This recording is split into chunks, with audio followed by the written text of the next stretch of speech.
자식도 모자라서 자기와 가장 가까웠던 친구한테도 뒤통수를 맞았는데 그때 하나님께 어떻게 기도할 수 있었을까요? 어떻게 그때 무너지지 않고 그 벼랑 끝에서 하나님을 찾을 수 있었을까요? 그것은 평상시에 다윗이 하나님과 함께하는 비밀이 있었기 때문입니다. 위기가 왔을 때 갑자기 하나님을 부르짖는다? 잘 안 됩니다. 누구하고 싸웠는데 갑자기 그때 지금 하나님 나와 함께 하시지. 이거 근본 문제야. 안 됩니다. 평상시에 그것을 누리면서 평상시에 복음의 삶을 누리지 않은 사람은요. 갑자기 큰 문제가 왔을 때 자연스럽게 창세기 3, 6, 11장으로 가게 돼 있습니다. 그래서 진짜 응답이 무엇이냐면요. 평상시에 하나님이 나와 함께 하신다. 이것이 결론이 나야 됩니다. 많은 사람들은 그냥 직장을 갈 때 그냥 직장을 갑니다. 그때에도 보혜사 성령은 영원히 우리와 함께 하십니다. 그래서 출근길에서도요. 내가 아니라 하나님이 내 인생 내가 사는 게 아니라 그리스도께서 내 안에 사십니다. 그래서 하나님 내가 이 현장 가기 전에 하나님의 나라가 임하게 하옵소서 하고 여러분이 하나님께 기도하면요. 하나님의 나라가 임한다는 것은 그 현장에 왕이 재림한다는 것입니다. 그럼 왕이 재림하니까 뒤에 수종드는 주의 사자가 주의 천군이 함께 역사합니다. 단순히 하나님의 나라가 임하게 하옵소서 라는 말이 아니라요. 흑암이 그냥 박살나는 겁니다. 그래서 우리는 하나님의 자녀이기 때문에 현장을 갈 때 이 현장에 하나님의 나라가 임하게 하여 주옵소서 라고 여러분들이 고백하고 선포하면요. 귀신이 쫓겨집니다. 귀신이 쫓겨지면 이미 하나님의 나라가 임하였느니라. 흑암이 초토화가 되니까요. 그 나라가 나의 나라가 되는 겁니다. 하나님의 나라가 우리의 나라입니다. 그러니 그 현장의 주인은 내가 되는 겁니다. 모든 현장의 주인은 사단입니다. 그 사단에게 딱 잡혀서 너희 아비의 욕심대로 행하고자 하느니라. 그래서 우리가 가는 모든 현장은 사실 선교지입니다. 사단한테 딱 잡혀가지고 마귀의 자녀로 살고 있는 그 사람들. 창세기 3, 6, 11장이 당연하고 그것이 진리라고 믿고 있는 사람들. 그래서 우리가 평상시에 하나님과 교제하면서 하나님의 나라가 임하도록 기도하면서 현장을 가는 겁니다.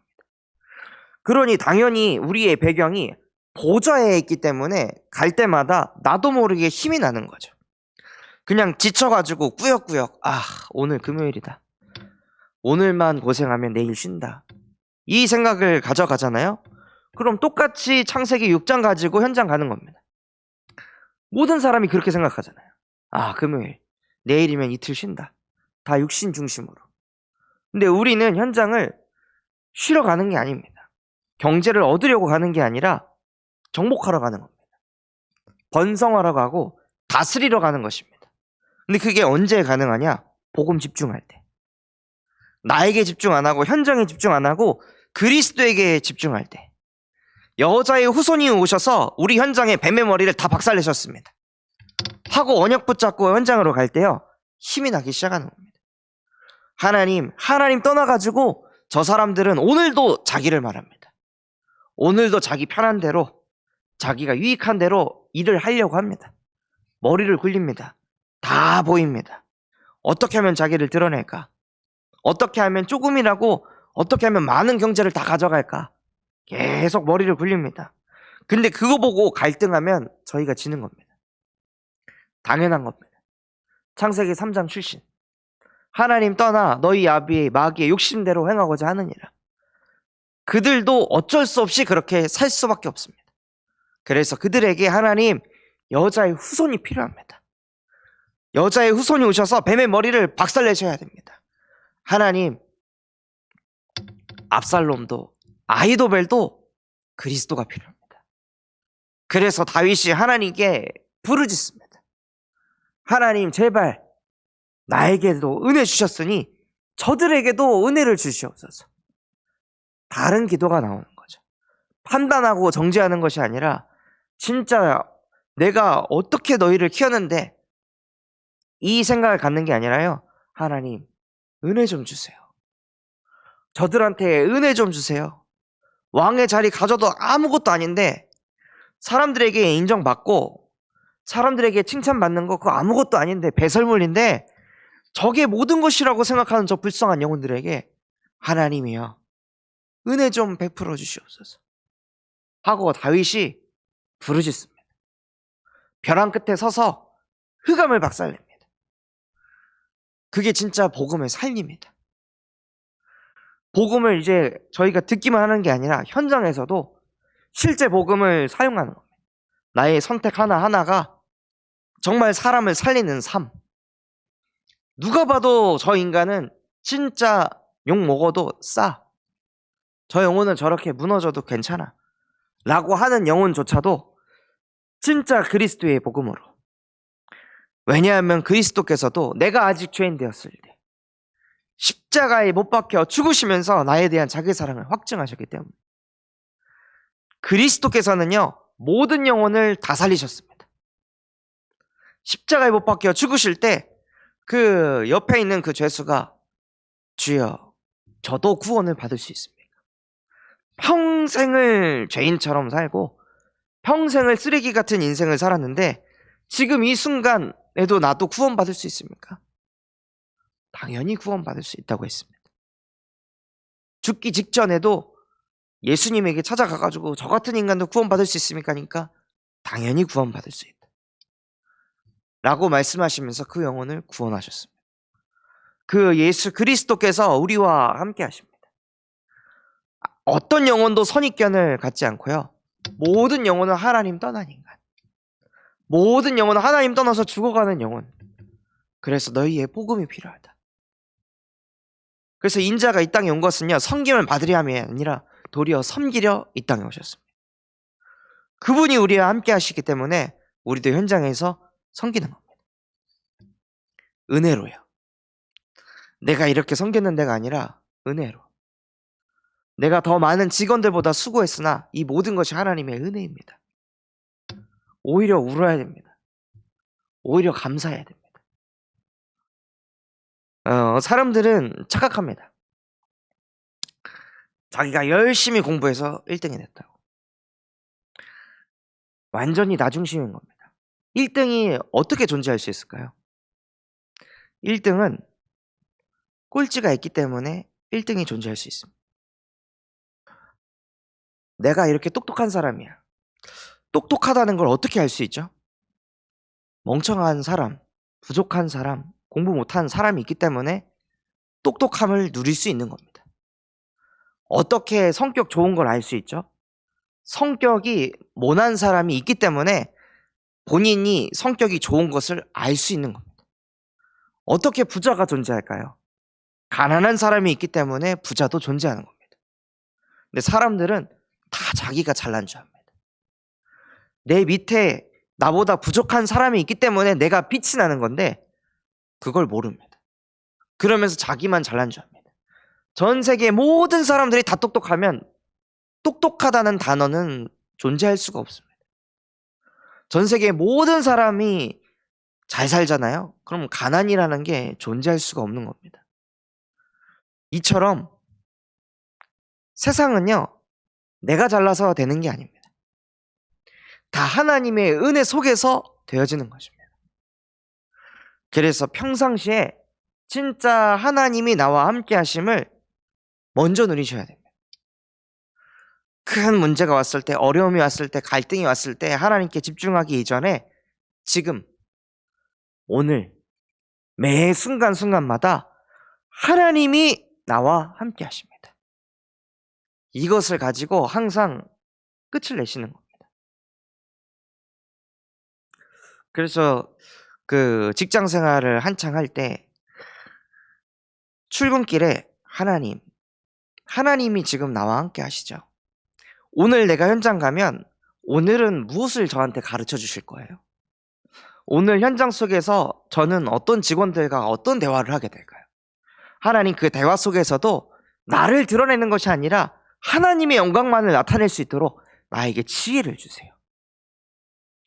현장 가서 남 죽이고 남 밟아가지고 나를 드러내는 그런 창세기 36, 11장의 세계관으로 살지 않게 하시고, 어떻게 하면 나를 낮추고 어떻게 하면 주의 손 아래 겸손히 있을지 하나님 깨닫게 해주세요. 알게 해주세요. 이 생각 가지고 현장을 가는데, 현장에서 제가 어떤 한 아이디어를 냈습니다.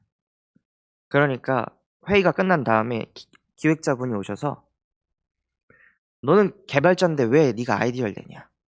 나한테 먼저 얘기해야지. 네가 그렇게 아이디어를 내면 아이디어를 내야 하는 나의 입장이 어떻게 되겠냐? 하고 저한테 막 뭐라고 하시더라고요.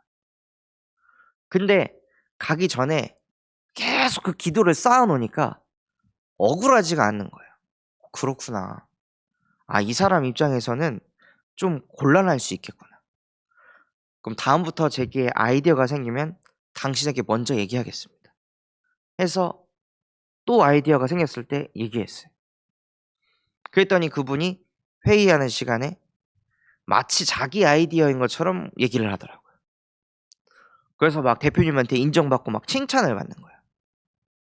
그러니까 처음에 저에게 오는 메시지는 뭐가 여기가 끓는 거예요. 야, 진짜 저런, 어떻게 인간이 저렇게 할 수가 있을까? 막 이런 생각들이 먼저 오는 거죠. 그랬다가 살려야 된다. 하나님, 어떻게 하면 저 사람 살릴까요? 이런 생각이 딱 드니까 원망하는 게 아니라, 그럼 아이디어를 자꾸 줘야겠다. 저 사람 살리게. 그래서 아이디어가 생길 때마다 주고 하니까 그 사람이 잘 되더라고요. 연봉 협상도 잘 됐습니다. 자기가 이룬 게 많아가지고. 근데 나중에 저한테 와가지고 제가 복음을 그분한테 전했거든요. 복음 딱 전했을 때는, 데이빗, 난 쉽게 안 넘어가. 나 그렇게 호락호락한 사람 아니야 하면서 복음을 전했는데 안 받았거든요. 그러다가 한두 달 정도 지난 뒤에 저한테 영상을 보여주는 거예요. 아, 이거 봐봐, 내가 교회 다니는데 내 앞에 어떤 애가 찬양하는데 너무 귀여워 하고 보여주더라고. 뭐야, 교회 안 다닌다면서. 그랬더니 그렇게 됐어? 하면서 이제 얘기를 하시는 거예요. 그래서 진짜 하나님의 은혜를 주시는구나. 그냥 하나님과 함께 하면서 하나님이 주신 아이디어, 너희가 거저 받은 거 거저 줘라. 그래서 주기만 했을 뿐인데 이 사람이 은혜를 받아가지고 교회까지 됐구나. 그러니까 하나님하고 함께 하니까요, 걸리는 게 없더라고요.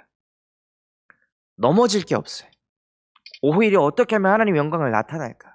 하나님을 어떻게 전달할까? 그 생각이 가득하니까요, 행복한 거죠.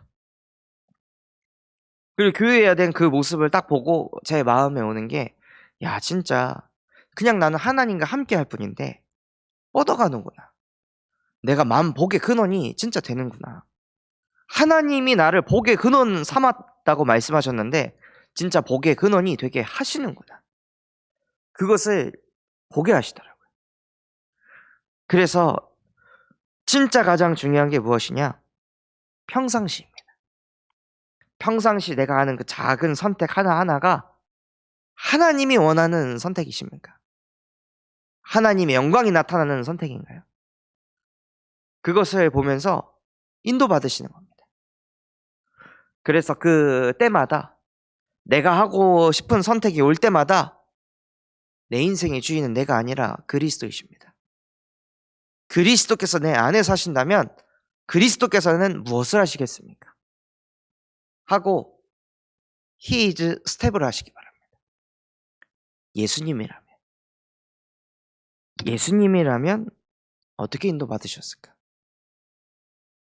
다윗의 삶을 보면요, 다윗의 삶이 결국에는 그리스도를 예표하는 것입니다. 다윗은 싸워서 이길 수 있는 존재였습니다. 근데 다 당합니다. 압살롬과 아이도벨이 아무리 난리 쳐도요, 다윗 이길 수가 없습니다. 그런데 다윗이 그냥 다 당합니다. 당해줍니다.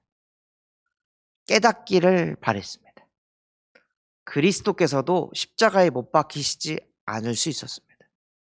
말씀으로 모든 사람을 살릴 수 있는 분이면 말씀으로 모든 사람을 죽일 수도 있는 분입니다. 근데 그냥 당하셨습니다. 깨달으라고. 다윗의 삶을 보면요, 그리스도가 보입니다. 우리의 삶을 보면 그리스도가 보여야 됩니다. 그게 복음 집중한 삶의 인생입니다. 전도를 어떻게 하냐? 너는 나를 따르라. 내가 너를 사람 낚는 어부가 되게 할 것이다. 전도는 방법이 아닙니다. 전략도 아닙니다. 그리스도를 따르면요, 사람 낚는 어부가 되게 할 것이다. 복음에 집중하면 사람 낚는 어부가 되게 할 것이다. 그리스도를 따라가면요, 그 그리스도를 따라가는 우리의 모습을 보고 그리스도를 따르니까 저렇게 행복해지는구나. 그리스도를 따라가니까 저렇게 평안하구나. 나도 따라가야겠다. 우리가 자꾸 끌고 오는 게 아니라요, 그리스도를 따라가는 삶의 우리의 모습을 보고 사람들이 따라옵니다. 그걸 보고 전도라고 합니다. 막 말로 설명으로 사람을 하는 게 아니라요, 우리가 진짜 그리스도에 집중하고 그리스도를 따라가잖아요. 그럼 따라옵니다.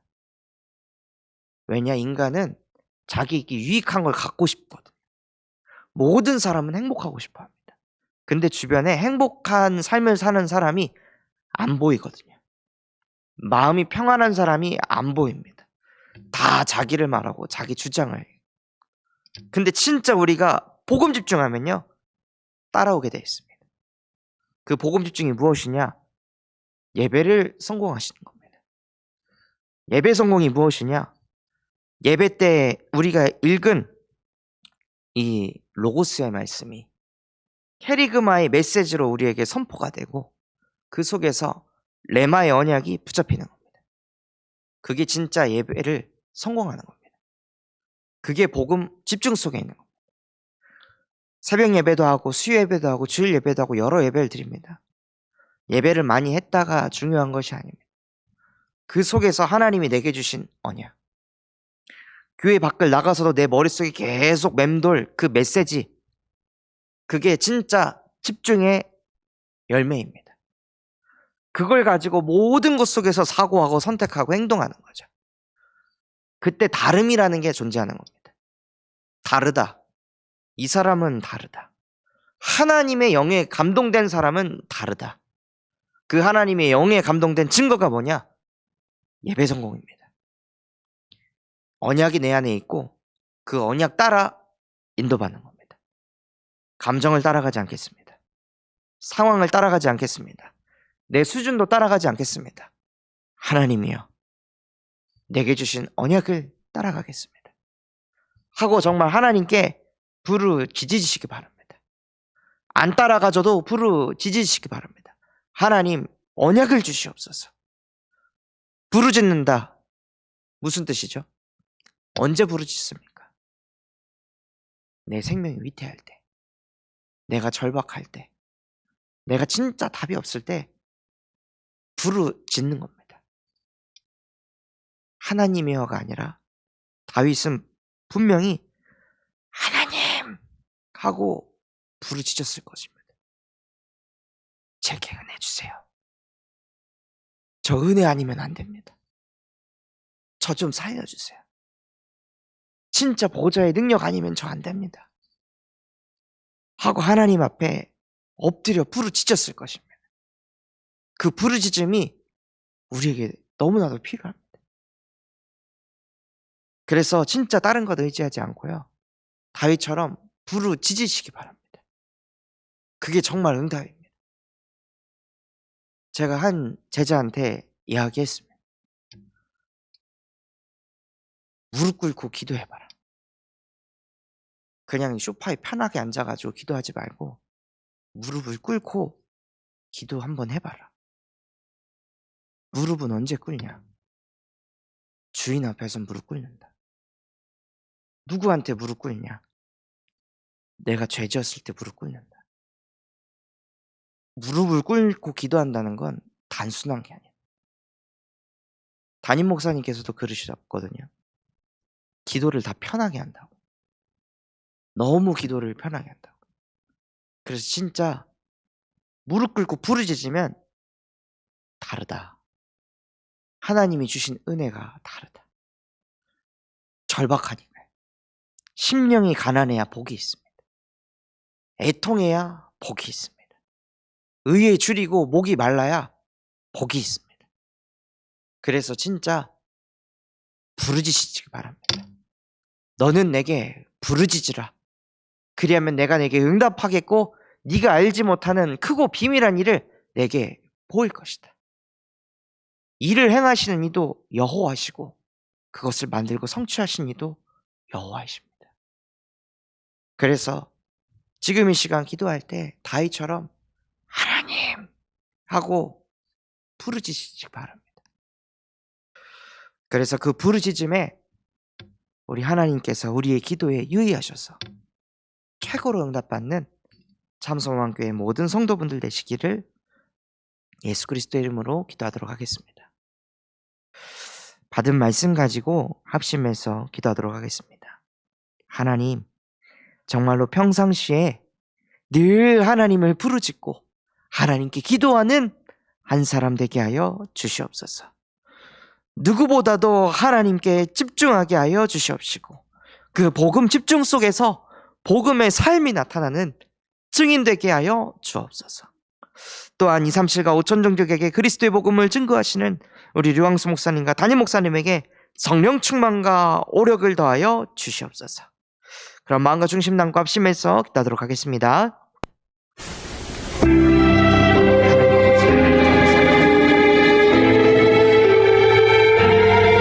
정말로 다윗같이 하나님께 부르짖는 사람이 되게 하여 주시옵소서.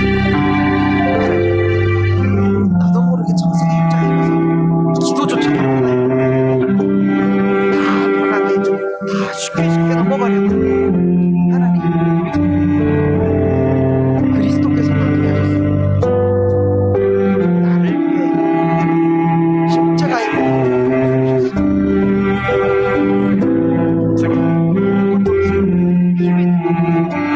십자가에서 나의 모든 문제를 대속하셨습니다. 정말로 하나님 앞에